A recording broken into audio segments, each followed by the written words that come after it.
चल रही है क्या? हाँ, चल तो दूंगी। कितना? 20,000 रुपए। 20,000 बहुत ज्यादा है। मेरे को सिर्फ 2 घंटे का काम है, मैं ना सिर्फ 10,000 रुपए दूंगा। चलो ठीक है साहब, 10,000 पे डन करते हैं। तो कहाँ लेकर चल रहे हो? तू बता। होटल? यार होटल ना शेप नहीं होते हैं। एक काम करते हैं, मेरे फ्लैट चलते हैं। हाँ ठीक है, कोई प्रॉब्लम नहीं है मुझे, लेकिन मुझे ना मेरे काम होने के बाद मुझे मेरे पूरे पैसे चाहिए। ऐसा नहीं है कि कुछ पैसे वैसे में लोचा हो जाए। मच नहीं पसंद है मुझे बाद में। यार तो बिल्कुल भी टेंशन मत ले, एक काम कर। 1 2 3 4 5 6 7 8 9 10 ये पकड़। बाकी काम खत्म होने के बाद, ये तो तुम्हारा अभी एडवांस है, अगर खुश कर दोगी ना तो इससे ज्यादा भी दे सकता हूँ तुम्हें। ठीक है साहब, डन, चलते हैं फिर। सुन, तूने कहा 10,000 तो मैंने 10,000 रुपये मान गया। अगर मैं खुश नहीं हुआ ना तो मैं 1 रुपए भी नहीं दूंगा तुझे। अरे साहब, ऐसा मौका ही नहीं दूंगी मैं आपको। चलिए चलिए ठीक है, आइए।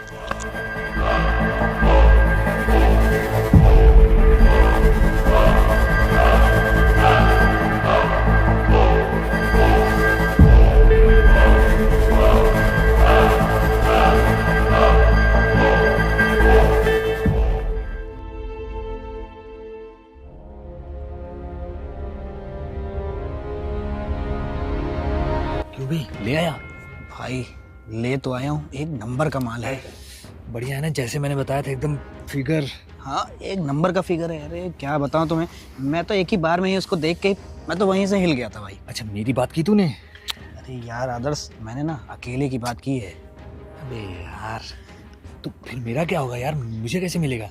बे एक तो बयान तो 20,000 रुपये मांग रही थी, किसी तरह तो 10,000 रुपये में लेके आया हूँ। अब 10,000? अबे यार, इसीलिए मैं तुझे नहीं भेजना चाह रहा। अबे तू जो ले 2-3 हज़ार में लाता हूँ। अबे जो तू लेके आता था ना, वो एकदम पतली सूखी रहती थी। इसको देखो भाई ना, एक नंबर का माल है, मजा आ जाएगी, एंजॉय तो करके देख। अच्छा, एक काम करता हूँ ना, इसको पटियाता हूँ। अगर 10,000 में मान गई तो दोनों लोग का काम हो जाएगा। लेकिन तो फिर मेरे लिए मानेगी ना? अरे मान जाएगी यार, काहे टेंशन ले रहा है तू। मगर एक बात है, एंजॉय करने में तो फुल मजा आने वाला है आदर्श। ठीक है। तो एक काम कर, मैं भी जा रहा हूँ, तो पीछे से आना बाद में। ठीक ठीक। ठीक है, समझ रहा है ना? वो यही करना, अगर इससे ज्यादा कुछ किया तो मेरा पत्ता कट हुआ तो सोच लेना तू। नहीं नहीं, तू तो पहले जा रहा है ना, तेरा पत्ता कैसे नहीं हो सकता है तो मैं इधर उधर निकलूं तो कूद जाके वहीं खुद जाए। नहीं यार, जा जा। याद रखना। ऐसे भी कितने देर टिकेगा तू? 2 मिनट। इसके बाद तो मेरे ही मजे हैं। तो कैसा लगा मेरा घर? बहुत अच्छा है। अच्छा ये बताओ, हाँ ये सब काम तुम कब से कर रही हो? साहब, वैसे तो मैं हाल ही में मैंने स्टार्ट किया है, और मुझे ज़्यादा दिन नहीं, 10 ही दिन हुए हैं। और आज पहले दिन से मेरे पहले क्लाइंट आप ही हैं। अच्छा मुझे ये बताओ, ये सब काम तुम करती क्यों हो? आखिर कोई मजबूरी होगी या कोई दिक्कत होगी, तभी तो करते होगे ना ये काम। साहब क्या बताऊं, घर में इतनी दिक्कतें हैं, लेकिन वो हर किसी को थोड़े ना बताई जाती है। अब घर में मेरी एक बीमार माँ है, और डॉक्टर ने कहा है उनका जल्दी ऑपरेशन कराना है। और पापा का तो क्या ही कहना, उनको जब शराब मिल जाए वो अपना मस्त हो जाएंगे। घर में छोटे भाई बहन हैं, तो उनके भी तो ज़रूरत की चीज़ें लानी है, उनका भी पढ़ाई लिखाई देखनी है।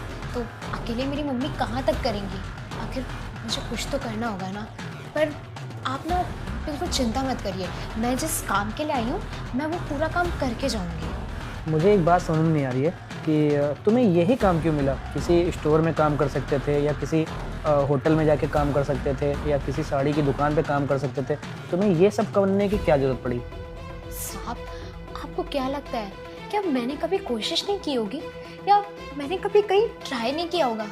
अरे बहुत अच्छी थी मैं पढ़ने में, और जब मेरे पे जिम्मेदारी का बोझ आया ना, तब मुझे पता चला कि पैसा क्या चीज़ है।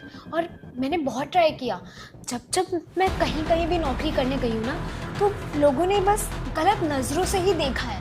और तब मुझे समझ में आया कि जब लोगों को इसी चीज़ की भूख है, तो इसी चीज़ से पैसा कमाना है। आखिर पैसा तो दे रहे हैं ना वो लोग। यार देखो, मुझे भी ना तुम्हारी कोई इमोशनल ये चीज़ों से कोई मतलब नहीं है। मुझे जिस चीज़ के लिए तुम्हें यहाँ लेके आया हूँ मुझे तो वो चाहिए तो चाहिए, क्योंकि मैंने तुम्हें एडवांस 5,000 रुपये भी दे चुका हूँ। तो तुम तैयार हो इस चीज़ के लिए?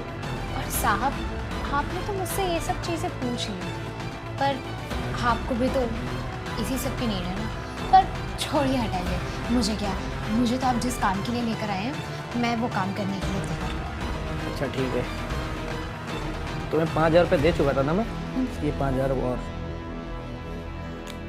शुक्रिया, आपने तो मुझे एडवांस में 5,000 दिए और अभी भी दे दिया, वरना बाकी कुछ कस्टमर्स तो पता नहीं कितना मच करते हैं। चलो ठीक है, तुम थोड़ी देर बैठो, मैं ज़रा आ रहा हूँ।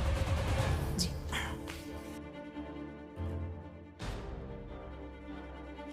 कितनी देर तक कर रहा है यार एंजॉय ये? मुझे तो इसके ऊपर डाउट हो रहा है, कहीं सो तो नहीं गया ये?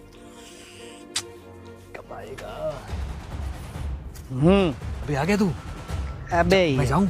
अबे रुक, अबे वो लड़की ना बहुत इमोशनल कर रही है यार, वो पता नहीं कैसी कैसी बातें कर रही है, मुझे तो उसके ऊपर दया आ रही है यार। तो तूने कुछ किया नहीं क्या? नहीं यार, मैं उसकी बातें ही सुन रहा था तब से। क्या बोल रही थी? अरे बोल रही थी कि मम्मी की बीमार रहती हैं, पापा दारूबाज हैं और मैं ये नौकरी पहली बार कर रही हूँ। यार ये लड़कियां ऐसे करती हैं ताकि थोड़ा सा पैसा और बढ़ा दो तुम, समझे? वो पैसे के लालच में करती है। तू रुक, अभी मैं चलता हूँ ना, मैं संभालता हूँ इस बार पूरा। चल ठीक है, साथ में मैं चल। जाऊँ क्या अकेले? नहीं मेरे साथ चल तू। ठीक है चल। मेरे टाइम पे खुद मत आ जाना। मैं नहीं मेरा मैं नहीं नंबर है। आऊँगा यार, ये तो उसने इमोशनल बात कर दी यार। अरे बैठो, डरो नहीं, बैठो आदर्श। पर साहब, आपने तो कहा था कि आप केवल एक ही है और आपका फ्लैट भी खाली है, तो ये कौन है? अरे तुम डरो नहीं, ये मेरा दोस्त है। मैंने तुम्हारे बारे में इसको बताया कि उस एक लड़की है जो अपने फैमिली के लिए बहुत संघर्ष कर रही है और ऐसे ऐसा काम कर रही है। मेरे दोस्त की एक फैक्ट्री है जहाँ पे इसको एक लड़की की ज़रूरत थी, तो मैंने तुम्हारे लिए बात कर ली है। ये तुम्हें अपना काम समझाने के लिए यहाँ पे आया है। तुम डरो नहीं बिल्कुल भी, तुम्हारे साथ कुछ भी गलत नहीं होगा। ये जो पैसे है ना, इससे अपनी मम्मी का इलाज कराना तुम। देखो मानसी, तुम्हें डरने की बिल्कुल ज़रूरत नहीं है। वैसे तो हम लोगों ने प्लान किया था कुछ और करना चाहते थे, इसीलिए तुम्हें बुलाया गया था। लेकिन मैंने सोचा नहीं था कि तुम इतनी मजबूर होकर ये सब काम कर रही हो। देखो, डरने की कोई ज़रूरत नहीं है। मेरी एक साड़ी की फैक्ट्री है, तो वहाँ पे एज ए मैनेजर तुम्हें काम करना है। और ये सारे धंधे और ये जो काम जो भी है, इसको आज से तुम बंद कर दो। वहाँ पे रहो, अच्छी खासी सैलरी देंगे तुम्हें, 25,000 पर महीने सैलरी देंगे, ठीक है? और अच्छा सा जॉब है। तुम्हें सिर्फ एंट्रियाँ करनी है कि जो माल आ रहा है और जा रहा है वो उसको नोट करना है, और यही सब छोटा मोटा काम है। बाकी काम तुम्हें ऑफिस में मैं समझा दूंगा। और रही बात तुम्हारी मजबूरी की, तो वो चीज़ें हमने समझी। रुद्र भी जहाँ तक मुझे बता रहा था, जो चीज़ें इसने बताई कि तुम्हारे मम्मी पापा बीमार थे और उसके वजह से तुम ये सब कर रही हो, तो पापा को दारू की शायद लत लग गई है या जो भी। मगर आदर्श, मेरे को एक अच्छी बात इसकी ये लगी कि ये अपनी मम्मी इसकी तबीयत ख़राब है, तो ये अपनी मम्मी के लिए ऐसा काम कर रही है। काफ़ी गर्व होना चाहिए इसके अपनी माँ के ऊपर। वही सब चीज़ें सोच के हम लोगों ने ये डिसाइड किया कि आज जिस चीज़ के लिए तुमको बुलाए थे वो सारी चीज़ें नहीं करते हैं, और तुम्हें एक जॉब दी जाएगी और तुम्हें बस मन लगा के उसको काम करना है, और आगे सब कुछ ठीक होगा। तुम्हें अब इज्जत की रोटी खानी है, बस अपने भाई बहनों का फ्यूचर बनाना, उनको अच्छे से पढ़ाना। ये जो 10,000 रुपये तुमको दिया है मैंने, ये तुम्हारा एडवांस है। बाकी 15,000 रुपये तुम्हें सैलरी में मिल जाएगा। साहब, बहुत बहुत शुक्रिया, कसम से मुझे तो पता ही नहीं था कि आपके जैसे लोग भी होते हैं। मैं आज तक जहाँ जहाँ भी गई हूँ ना, वहाँ सारे मर्द बस इज्जत लूटना ही चाहा है उन्होंने, लेकिन आपने तो मेरी मजबूरी समझी और पहले मुझे सुना कि आखिर मजबूरी थी तो थी क्या। मैं आपका किस मुंह से धन्यवाद करूं। और सच में आप जैसे ही लोगों की ज़रूरत है इस समाज में, और जो नारी का इस तरीके से सम्मान करे, उनको ऐसे ही सम्मान दे सके। और आपने मुझे इतना समझाया ना, मैं बिल्कुल आपकी जॉब ज़रूर करूँगी। मैं कल ही से ज्वाइन करूँगी और बिल्कुल मन लगा के काम करूँगी, और इस काम के बारे में तो मैं सोचूंगी भी नहीं। तो रुद्र, जहाँ से तुम इनको लाए थे, बल्कि मैं तो कहूँगा इनके घर पे जाके तुम इन्हें ड्रॉप कर दो, ठीक है? ठीक है आदर्श। और कल से टाइम से आइए आप जॉब पे। ठीक है, चलिए। चलो आदर्श भाई, मैं निकलता हूँ। ठीक है, ठीक है, मैं यहीं हूँ, ठीक है। मिलता हूँ।